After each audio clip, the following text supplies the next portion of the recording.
Halo KMK Lovers. Kembali lagi di podcast Benak Air. Podcast kali ini bakal dipandu oleh saya Advent dari KMK FEB 2022. Saya Yancelina dari KMK Unila FP 2022. Hari ini kita bakal ngobrol santai tapi seru, tentunya bersama narasumber spesial kita yaitu Romo Wawan. Salam untuk kita semua. Podcast kali ini kita akan membahas sejarah Katolik nih. Itu mengenai sejarah lahirnya gereja Katolik, reformasi gereja, dan hierarki gereja. Nah, tentunya bahasan kita kali ini tuh akan langsung dibicarakan bersama Romo Wawan selaku Romo MSF ya Romo ya. Tapi sebelum kita masuk lebih dalam lagi mengenai MSF ini, itu sepertinya terdengar awam bagi kita, terutama saya sendiri nih Romo. MSF itu jarang terdengar lah. Ya. Jadi aku pengen tanya sih Romo, MSF itu apa sih gitu? Sebelumnya perkenalkan dulu, saya Romo Wawan, tapi nama panjangnya Stefanus Ruswan Budi Sunario, MSF. MSF itu kepanjangan Misionari Asakra Familia, artinya para misionaris keluarga kudus. Jadi MSF di Indonesia itu berkarya di Jawa dan Kalimantan, lalu di NTT, kalau di Sumatera di Nias, Pangkal Pinang, dan Lampung. Ya, di Lampung ada di Waikandis dan Kota Gajah. Lalu MSF itu berkarya di bidang misi umat, lalu di bidang kerasulan keluarga dan kerasulan panggilan. Nah, ini logo MSF internasional. Itu ya. Begitu kalau mau ditanya. Kalau ditanya tentang MSF itu apa? Tuh tadi kan disinggung ini logo MSF internasional ya. Nah, berarti pusatnya di mana tuh Romo? Kalau pusatnya jenderal kami atau rumah pimpinan umum kami ada di Roma. Ya, Baik, berarti kita benar-benar bakal ngebahas mengenai sejarah Katolik ini lebih tuntas karena pastinya udah sama pakarnya nih. Oke Romo, mengenai sejarah Katolikan di sini, aku pengen tanya gitu. Kekatolikan itu kan pasti berawal pasti dari luar gitu. Jadi aku pengen mengulik-ngulik sedikit, pengen nanya-nanya sedikit mengenai sejarah Katolik dari luar gitu, secara general, secara internasional dan umum gitu Romo. Jadi bagaimana sih gereja Katolik itu mulai terbentuk dan berkembang di sana Romo? Jadi pertanyaannya tentang lahirnya gereja Katolik. Iya Romo. Sebelumnya Katolik itu sendiri artinya universal. Maka kalau kita ngomong tentang gereja Katolik, maka gereja yang universal, gereja yang menyeluruh, yang umum. Katolik itu artinya universal, artinya umum. Di seluruh dunia, mencakup semuanya, tua muda segala suku, segala bahasa, lalu yang miskin dan yang kaya dan yang sedang-sedang saja gitu ya. Itu artinya gereja Katolik melingkupi seluas alam semesta. Lalu kalau ditanya kapan lahirnya gereja Katolik, ada dua pemahaman, ada dua peristiwa yang bisa kita tandakan bahwa itu menjadi kelahiran gereja Katolik. Berarti gereja Katolik lahirnya dua kali. Ya, enggak juga, tetapi mungkin salah satu meneguhkan yang lain. Yang pertama dari Injil Matius bab 16 ayat 18-19, waktu Yesus bilang, di atas batu karang ini akan kudirikan gerejaku. Kita ngomong sama Petrus ya. Saat itu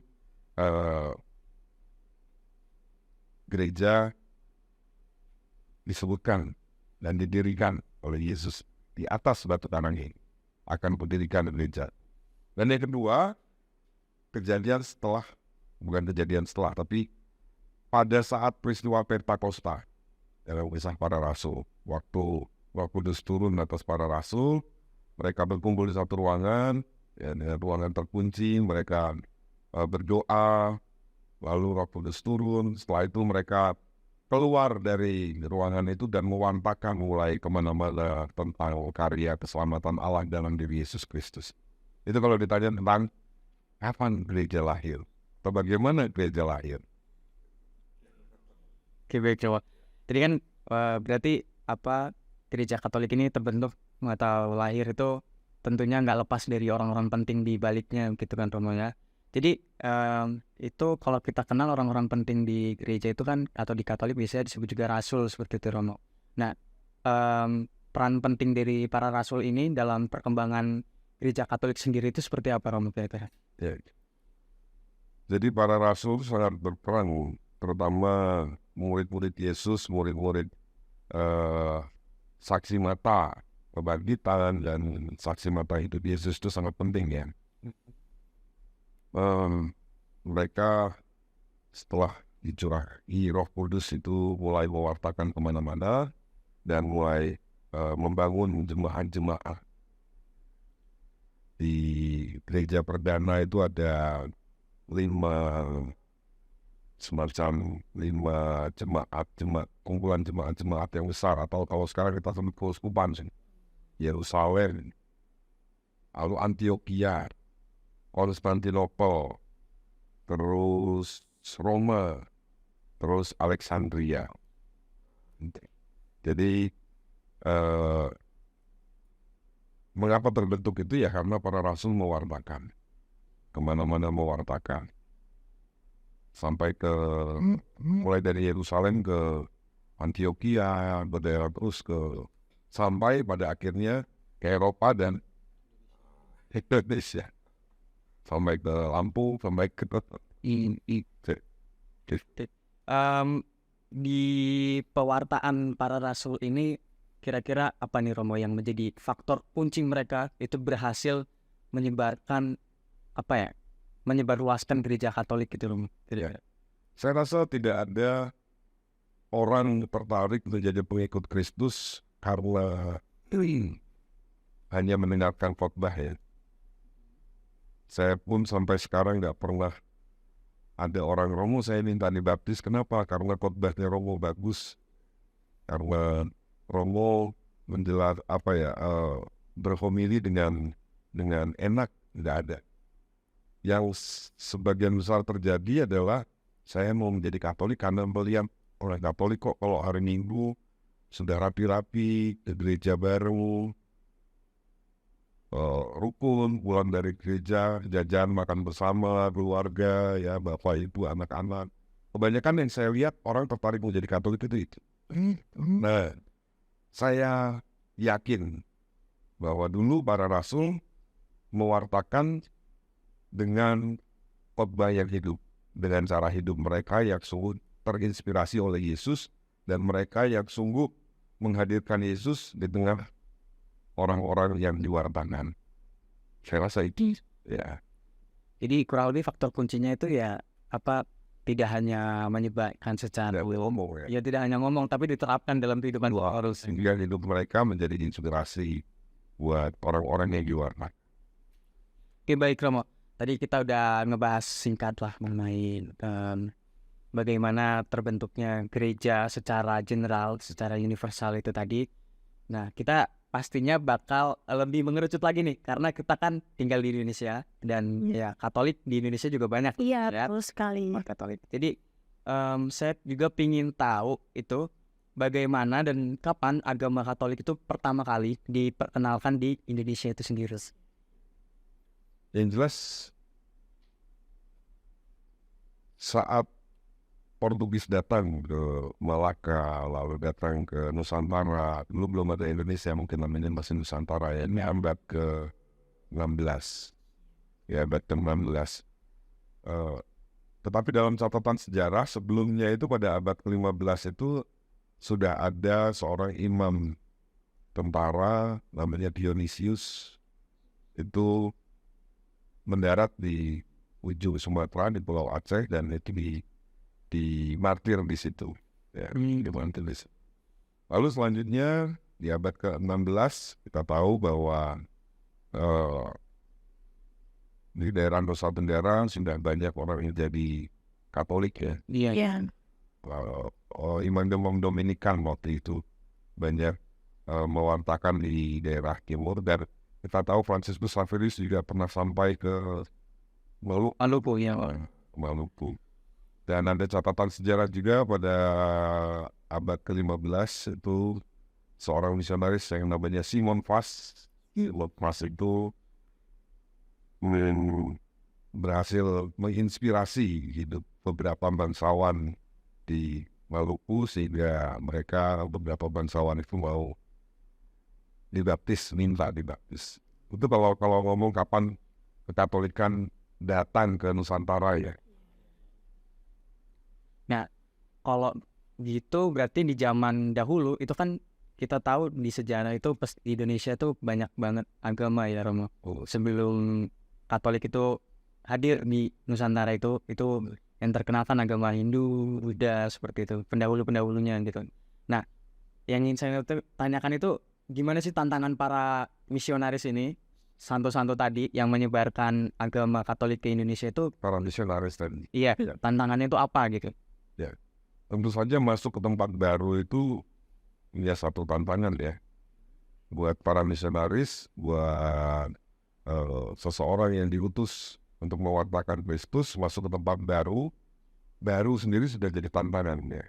Hal-hal baru ya sudah jadi tantangan. Lalu kalau kondisi Indonesia pada saat itu, saya rasa lebih pada karena kolonialisme ya. Kolonialisme, penjajahan, lalu agama itu dibawa oleh dan ya ada resistensi. Selain resistensi tujuan kedatangan, tentu saja apa yang dibawa juga menjadi salah satu alasan penolakan. Itu mungkin pada saat itu tantangannya. Nah, kalau begitu ada nggak sih Romo peran dari agama Katolik itu dalam hubungannya dengan masa penjajahan di Indonesia gitu Romo? Sangat berperan ya. Negara Eropa yang pertama kali mengakui kemerdekaan Indonesia adalah Vatikan. Kenapa? Karena pada saat itu Monsinyur Sugiyo Pranoto itu sangat berperan penting dalam proses kemerdekaan Indonesia. Sehingga ada satu slogan 100% Indonesia, 100% Katolik. Itu kan ya, saya Indonesia memperjuangkan kemerdekaan Indonesia dan saya juga tetap Katolik. Kekatolikan itu sungguh menggema. Ada satu tulisan orang Amerika, saya lupa namanya, bicara tentang Indonesia secara keseluruhan, lalu saat dia ngomong tentang Katolik di Indonesia sangat kecil tapi gemanya cukup besar, terutama pada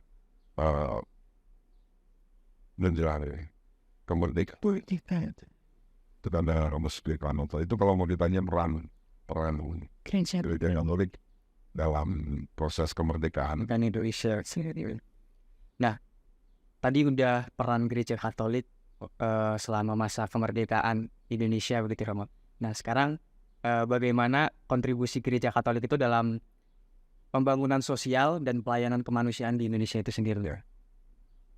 Gereja Katolik masuk ke Indonesia pertama-tama itu, seingat saya tidak ngomong tentang Yesus, terutama di daerah sekitar Jawa, tetapi berusaha memenuhi apa yang dibutuhkan oleh manusia di tempat itu dan di saat itu, yaitu yang pertama pendidikan, kesehatan, dan karya-karya karitatif yang lain. Jadi kalau ditanya lagi tentang kontribusi terhadap kehidupan sosial masyarakatan,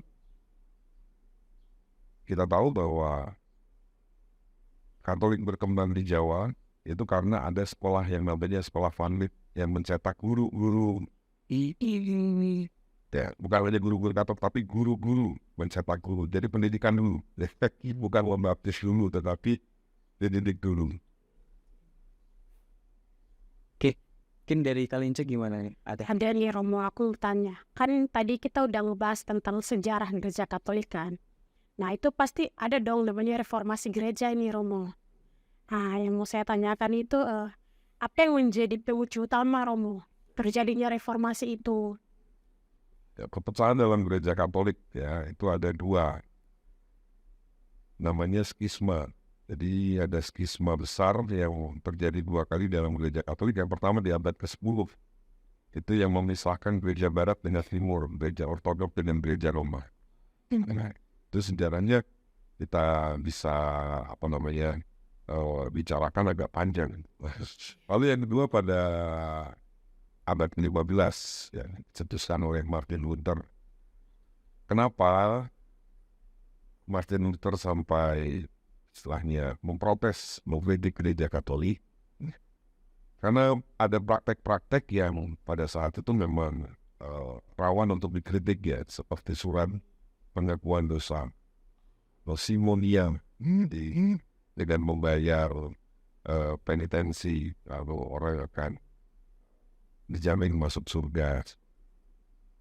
Itu yang menjadi persoalan yang pertama sebenarnya. Jual beli surat pengampunan dosa. Nah, tadi kan Romo ada singgung tentang Martin Luther kan. Itu ada tidak Romo kontribusi gitu terhadap perubahan dalam gereja? Seperti itu. Tentu saja tanpa Martin Luther, gereja Katolik adalah gereja yang reflektif. Ya. Reflektif artinya mau merefleksi diri, mau berkembang mengikuti zaman. Jadi kalau ditanya apakah Martin Luther itu berkontribusi, bisa tidak, karena pada saat itu ada Konsili Trente yang menyatakan bahwa Protestanisme adalah sesat.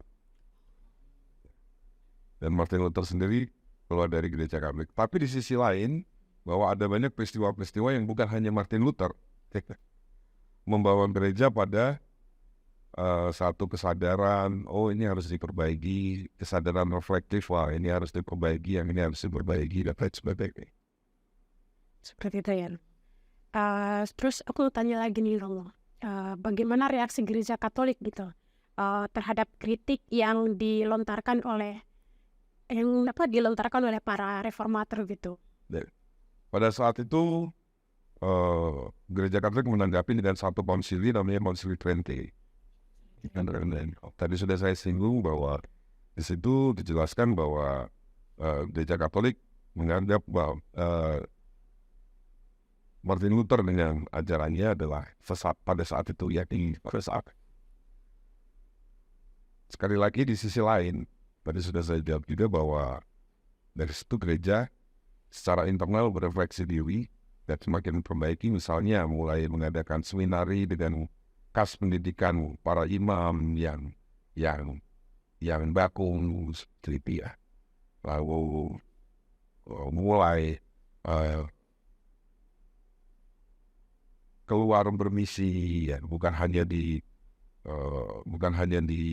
biara-biara, bukan hanya di di bangunan-bangunan yang nyaman, di tempat-tempat yang nyaman, menara gading, tetapi keluar dari biara, lalu mulai itu tadi melanjutkan karya pewartaan dari Eropa ke Asia. Baik, tadi kan Romo ada ngebahas juga tentang para biarawan-biarawan yang keluar dari tempatnya mereka atau senyamannya mereka. Nah, itu aku mau tanya Romo, ada tidak dampak politik dari reformasi Protestan terhadap struktur kekuasaan gereja gitu pada saat ini atau pada saat zaman dahulu gitu? Tentu saja ada ya, karena ini skisma besar, perpecahan besar. Pecahan besar artinya sangat mempengaruhi cara pandang dan cara hidup beriman umat pada saat itu. Dan kita tahu bahwa beberapa negara yang tadinya sungguh Katolik menjadi kantong-kantong Protestanisme.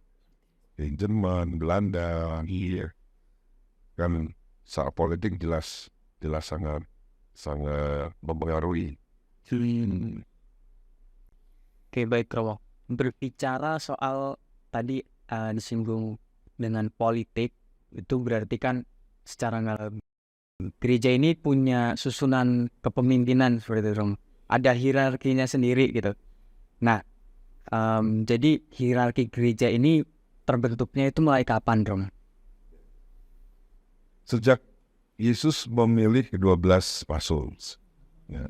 Sejak Yesus memilih 12 rasul, lalu memberi pada mereka kuasa untuk menyembuhkan, untuk mengajarkan, untuk mewartakan. Dan para rasul itu pada akhirnya selanjutnya seperti dalam saya dalam pasal Timotius atau apa ya itu, akhirnya para rasul mengangkat penatua jemaat dan diaken atau diakon, melakukan penatua jemaat. Tidak sekaligus jadi ya, tetapi pertama Yesus mengangkat 12 para rasul dalam perjalanan. Para rasul setelah Yesus naik ke surga, lalu para rasul memperoleh kekuatan dan pencurahan dari Roh Kudus, mulai menyebar di jemaat-jemaat itu. Para rasul memilih diakon untuk pelayanan dan memilih penatua jemaat. Penatua jemaat itu yang pada akhirnya nanti menjadi pengganti para rasul, uskup, dan menjadi imam-imam, para pembantu. Berarti secara nggak langsung hierarki gereja itu sudah ada semenjak berdirinya sendiri kekatolikan itu sendiri. Nggak langsung begitu saja jadi begitu ya, tapi berjalan dengan sejarah tadi itu ya, dari 12 para rasul, terus mereka menyebar, lalu sambil dibantu oleh dan digantikan oleh penatua jemaat. Mereka juga mengangkat diakon untuk pelayanan sosial karitatif. Untuk hierarki gereja sendiri itu secara umum ini ya Romo, kalau aku kan tahunya yang pertama itu pimpinan utamanya ada paus kan, ada paus, ada kardinal, tuh terus lanjut ke uskup gitu, lalu baru ke imam-imam gitu. Mungkin aku pengen tahu lebih spesifik gitu Romo, hierarki gereja itu apa aja gitu susunannya. Kardinal itu bukan masuk dalam hierarki ya. Enggak. Kardinal itu semacam pangkat atau jabatan lah katakanlah gitu ya. Tapi kalau kita ngomong hierarki, yang pertama adalah paus. Paus ini juga sebenarnya uskup Roma. Makanya dia pemimpin para uskup semuanya. Primus inter pares istilahnya. Primus yang pertama, yang utama di antara semuanya. Jadi ada uskup, termasuk di Roma ada uskup. Nah, pemimpin yang utama dari para uskup itu adalah paus. Paus ya. Lalu yang kedua, uskup. Kalau mau tentang hierarki ya, dua uskup. Yang ketiga, imam. Dan keempat, diakon. Gitu mungkin insight baru lah untuk kita lah mengenai hierarki gereja gitu Romo. Karena setahu saya Romo, kardinal itu masuk hierarki gitu. Ternyata enggak ya Romo ya. Itu semacam gelar, pangkat dan jabatan sih untuk diberi tugas khusus oleh gereja, tapi tidak masuk dalam bahwa yang kardinal di urutan sekian ya. Oke, baik Romo. Aku pingin tahu deh tentang uskup deh, karena uskup ini kan di setiap daerah ada kan Romo, jadi paling banyak gitu kan uskup. Nah, peran uskup dalam struktur hierarki gereja itu apa dan bagaimana mereka dipilih Romo? Ya, mereka adalah pengganti para rasul. Dan mereka juga mewariskan ajaran-ajaran para rasul dan menjaga agar ajaran-ajaran itu bisa dihidupi oleh jemaat. Bagaimana pemilihannya? Tentu saja dipilih dari antara jemaat-jemaat yang di antara para imam yang tentu saja sudah dikenal dan diketahui serta terukur oleh pihak Vatikan. Lalu akhirnya Paus memilih salah satu uskup di uskupan itu. Oke, berarti uskup itu dipilih sama paus gitu ya kurang lebihnya ya Romo. Kalau tentu saja setelah mendengarkan, karena Paus tidak langsung mendengarkan dari nuncio itu duta besar Vatikan, lalu mendengarkan dari beberapa orang di Uskupan itu, lalu menyampaikan ke Paus, lalu Paus seperti itu lah, kurang lebih sederhana ya. Oke, mengenai Paus merupakan pimpinan gereja yang paling tinggi gitu ya Romo, paling utama. Nah, bagaimana sih Paus itu dipilih gitu? Paus dipilih dengan konklave itu ya, konklave itu ya pemilihan Paus ya. Para kardinal berkumpul dan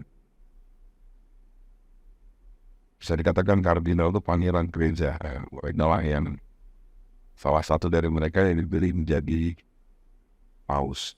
Nah, pemilihannya itu antar mereka ya. Nah, pemilihannya itu namanya konklave. Itu. Oke, baik Romo.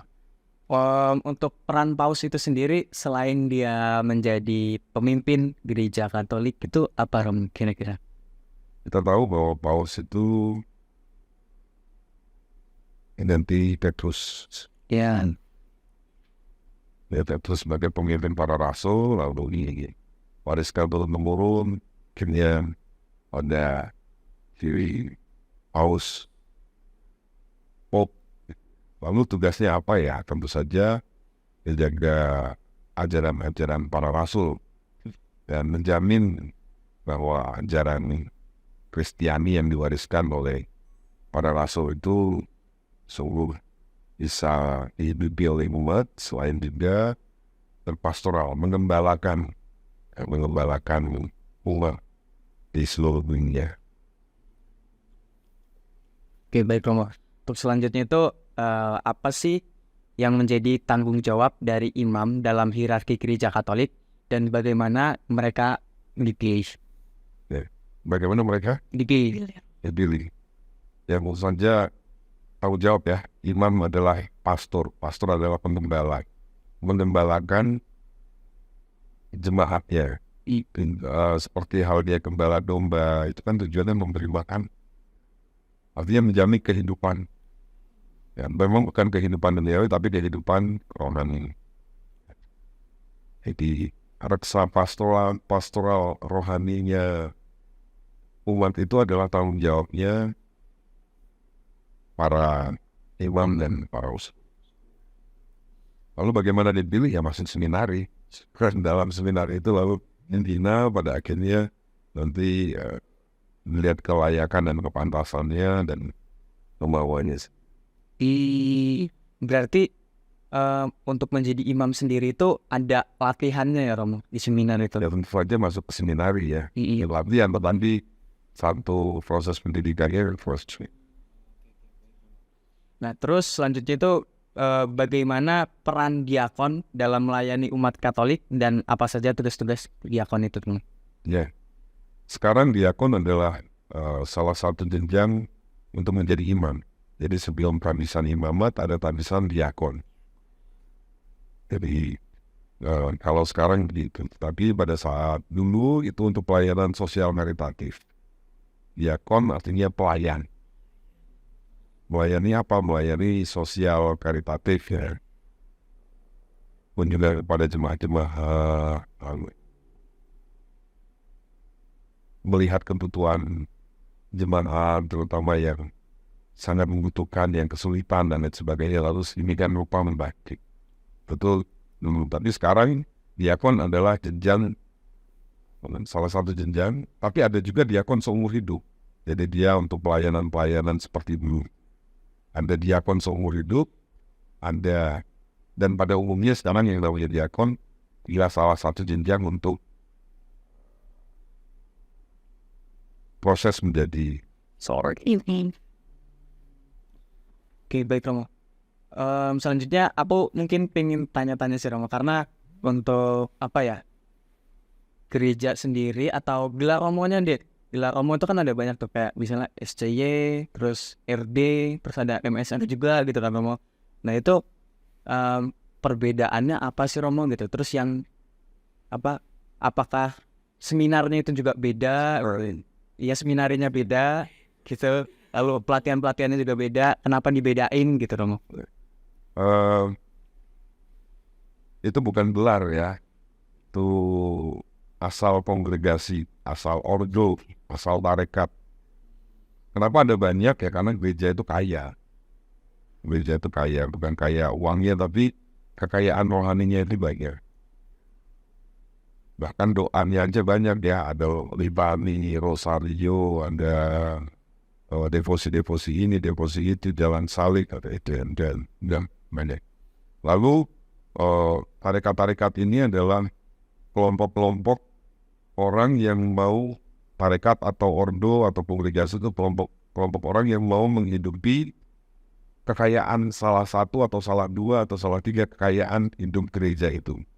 Misalnya SCY, kongregasi para imam hati kudus, mau menghidupi kekayaan spiritual hati kudus Yesus. MSF, misionaris keluarga kudus, mau menghidupi kekayaan spiritual Yesus, Maria, dan Yusuf. Macam-macam ya. Apalagi salib suci, mau menghidupi kekayaan ASC itu ya, mau menghidupi kekayaan spiritual lintas salib suci. Itu ya. Oke, baik Romo. Jadi dari perbincangan kita pada hari ini nih, aku ya menambah wawasan banget lah Romo mengenai sejarah kekatolikan itu Betul Romo. sekali. Ternyata apa ya, perjuangan-perjuangan dari para misionaris-misionaris ini sangat berat gitu, dan tentunya waktunya makan lama juga ya Romo. Iya. Ya berarti gimana ya, menjadi misionaris kalau tantangannya banyak, tapi dijalani dengan sukacita sehingga tidak terasa berat lah gitu ya. Tentu saja saya yakin semua misionaris punya tantangan yang besar untuk mewartakan Yesus, tapi apakah berat? Saya rasa enggak, karena dengan sukacita.